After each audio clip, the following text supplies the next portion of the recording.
নমস্কার বন্ধুরা, আশা করি আপনারা সবাই ভালো আছেন। আজকে আমি একটা ইম্পর্টেন্ট টপিকের উপর আলোচনা করছি গোলাপের। সেটা হচ্ছে গোলাপের সিনিয়র মিডিয়ায় পিএইচ নিয়ন্ত্রণ। এবার পিএইচ নিয়ন্ত্রণটা আমরা কীভাবে করব? কারণ আমরা যে প্রতিদিন বা সপ্তাহে যে উইকলি ফিডিংটা করাই 3 দিন 2 দিন করে বা 4 দিন, তাতে মাটির মিডিয়ার একটা পিএইচের তারতম্য হয়। এবার সেটা সলভ করার জন্য আমরা কীভাবে সেটাকে সলভ করব বা আমরা কীভাবে মাটির মিডিয়ার পিএইচটাকে আবার ঠিক করব। এবার অনলাইনে নানা রকমের পদ্ধতি আছে, সেইভাবে অনেকে করেছে, কিন্তু আপনারা পিএইচ নিয়ন্ত্রণ করার জন্য সবথেকে ভালো উপায় হচ্ছে এই যে ভিনিগার। যে ভিনিগারটা আমরা খাই সেটা কেউ ভুল করেও মাটির মিডিয়াতে বা সিন্ডারের মিডিয়াতে কোনোদিনও কেউ অ্যাসিড ইউজ করবেন না। কারণ অ্যাসিড ইউজ করলে পরে কী হয়, গাছের রুট ড্যামেজ হতে পারে এবং গাছটা মারা যেতে পারে, এবং গাছের খুব তাড়াতাড়ি গাছ বয়স্ক প্রাপ্ত হয়, মানে গাছের এজেড হয়ে যায়। গাছটা যে পরিমাণ মানে যে যতদিন টিকতে পারে সেটা। আমি কখনোই ভিনিগার অ্যাসিড ইউজ করা রিকমেন্ডেড করি না, এবং আমি যার কাছ থেকে শিখেছি বা যতটুকু জেনেছি, মানে যাদের কাছ থেকে, তারা কেউই অ্যাসিড ইউজ করার বিপক্ষে সবাই। সালফিউরিক অ্যাসিড যেটা বলছে, এটা একটা কন্ট্রোভার্সিয়াল টপিক। কেউ কোনোদিনও সালফিউরিক অ্যাসিড কখনো ইউজ করবেন না দয়া করে, কারণ এতে আপনাদের জীবনেরও ক্ষতি থাকতে পারে, যারা বাচ্চা আছে তাদেরও ক্ষতি হতে পারে। এটা খুব একটা বাজে জিনিস, কেউ ইউজ করবেন। সব থেকে ভালো হচ্ছে ভিনিগার। উইকলি একদিন সমস্ত গাছে, সেটা নতুন গাছ, পুরনো গাছ, বড় গাছ, যে কোনো গাছ, সব গাছেই উইকলি একদিন করে লিটারে 3 ml। এবার বলবেন যে আমি এটা কীভাবে বলছি, আমার তো কাছে কোনো পিএইচ মিটার নাই বা পিএইচ মেজারমেন্ট স্ট্রিপ নাই। এটা আমি দেখেছি একটা, মানে দীর্ঘ প্রায় 1 বছর 1.5 বছর ইউজ করে, এতে আমার লিটারে 3 থেকে 5 ml ইউজ করে ভালোই রেজাল্ট পেয়েছি। এবার আপনাদের কাছে কারোর কাছে, এবার আমার পাতা দেখলেও বোঝা যায় যে পিএইচের সামঞ্জস্য কতটা বা তারতম্য হচ্ছে কিনা মিডিয়াতে। সেইভাবে আমি ওটা মানে ডোজটা দেওয়া যায়।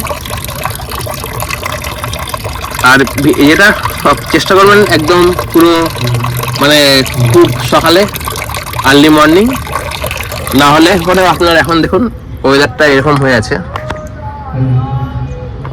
মানে একটু বিকাল এই সময়তে ইউজ করার। এবার সেটার জন্য আমরা কি করব, পরিমাণটা হচ্ছে আমরা যেহেতু এটা হচ্ছে আমার 20 লিটারের একটা বালতি,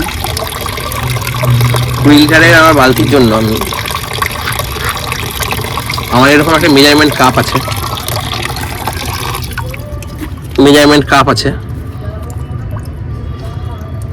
মেজারমেন্ট কাপে আমি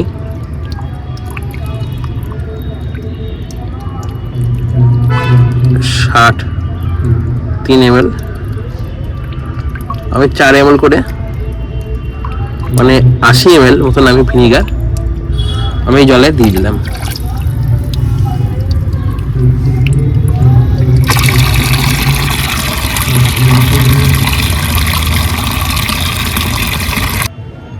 দিয়ে একবার মিশিয়ে নিয়ে জলটাকে এরকম করে আমি যাতে আস্তে আস্তে এটা অর্গানিক, এটা অসুবিধা কিছু হবে না। এটা আমাদের শরীরে হাতে জল লাগলেও চাপের সমস্যা কিছু হবে না। কিন্তু কোনো কারণে অ্যাসিড ইউজ করবেন না। যে যাই বলুক যে অ্যাসিড ছাড়া গাছ হয় না, অ্যাসিড ছাড়াও গাছ হয়। অ্যাসিড কখনো ইউজ করতে চাইবেন না। এটা হচ্ছে আমার ওই গাছটা, যে গাছটা আমি কিছুদিন আগে ফিডিং চালু করেছিলাম। দেখতে পাচ্ছেন আপনারা যে 1261 এবং চলছে, এটাতে অনেক নোড অ্যাক্টিভ হয়েছে এবং পাতা ছাড়ছে। এটা যেহেতু একটু ডবল ডিলাইট, সেটা যেহেতু গাছটার গ্রোথটা একটু অন্য রকমের হয়, কারণ সব গাছের গ্রোথ একই রকম না। এই যে এটার মধ্যে দেখুন, এই দেখুন অনেক পাতা ছাড়ছে, এই যে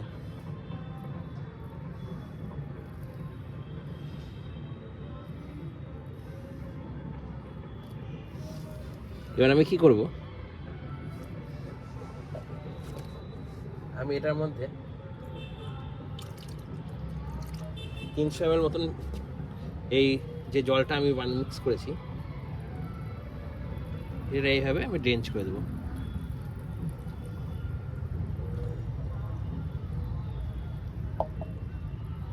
আর যাদের বড় গাছ মানে এরকম টাইপের গাছ আছে তারা কি করবেন, 500 ml মতন জল, এই যে 500 ml মতন জল নিলাম আমি, 500 ml মতন জল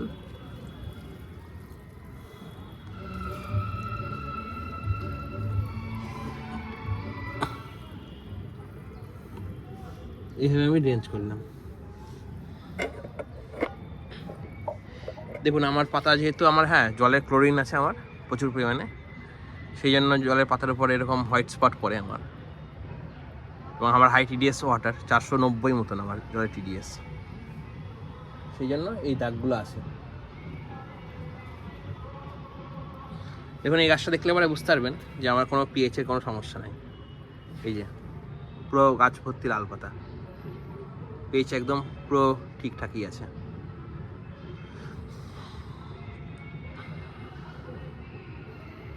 আশা করি আপনাদের যদি ভিডিওটা ভালো লেগে থাকে, ভিডিওটা like, comment, share and subscribe করবেন চ্যানেলটাকে, পাশে থাকবেন। পরবর্তী ভিডিওতে দেখা হচ্ছে আপনাদের সঙ্গে নতুন একটা টপিকের উপর।